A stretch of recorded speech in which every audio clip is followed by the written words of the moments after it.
Hi there guys, so we are back once again. This is, I suppose, day 2, another quick language update. I haven't actually been so busy today, so one lucky student is going to have lots of language from their class reviewed in today's video, but that's alright, you know, for the rest of you, hopefully these are still quite nice phrases, yeah, there's some quite cool ones today. So the first one is actually more of a sort of grammar structure that's very common for natives to use, but one which I'm not sure if you guys are all going to be aware of, which is the rest of. So if I am one member of a team and I bring in a cake and I might give it to the rest of the team. So when you say the rest of some group, it means everyone else apart from the people you mentioned. So this came up in the context of chess. We were talking about the Soviet Union chess team competing against the rest of the world and still winning. And I've heard about this happening in other esports too, where, for example, South Korea might compete against the rest of the world and still win.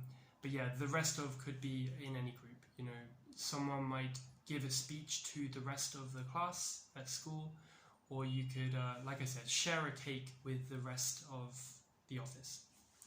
So that's the rest of. Number 2, a really cool phrase, there's always one.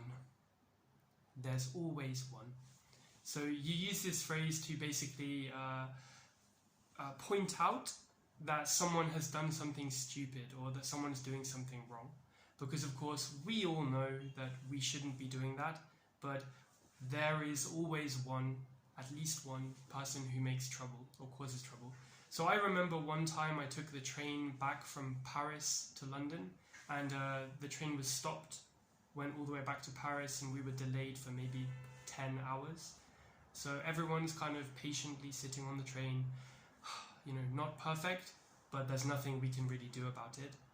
But then one person decided to call an attendant and say, you know, oh, why is this happening? You're not doing your job properly, and complaining at this poor attendant. And of course the attendant can't move the train anyway, it's not their job. So you might look at this person and think, there's always one. You know, there's always one person who wants to cause trouble or who tries to cross the road when the light isn't green. There's always one. Next one is good sportsmanship and bad sportsmanship. So this is just a term which refers to good or polite kind of sporting behavior.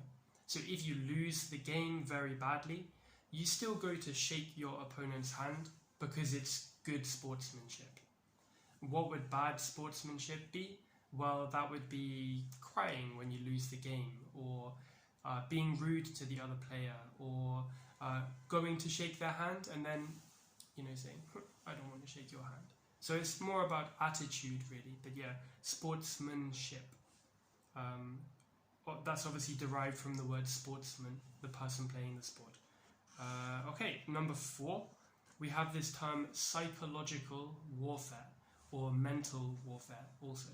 So technically this is referring to actual war tactics, wartime tactics, to try and influence other people's, other countries' thoughts and who they support. But more commonly it's used in the context of sports. Sorry about the traffic. If you wage mental warfare on your opponent, you're trying to kind of stress them out or make them think that they're going to lose even before they've lost. So mental warfare or psychological warfare might be done by a tennis player. He might, you know, after serving and scoring a score, he might laugh and kind of smile at the other guy. And it kind of shows him like, oh wow, that was really easy.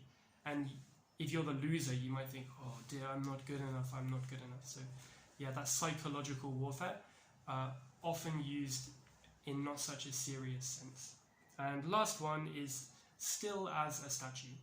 So for you European language speakers, you might have a similar phrase in your language. but still as a statue just means completely still. Do statues move? No. So if you are still as a statue, then you don't move. The one I'll put in the Quizlet will be something like if you're hunting, then the deer might stand still as a statue when it hears a twig break or something like that. So that's today's phrases. I've got some good feedback about the Quizlet. It sounds like you guys like that, so I'll continue with that. And yeah, if you have any other comments, please let me know directly or through a comment under this video. Alright, and see you tomorrow.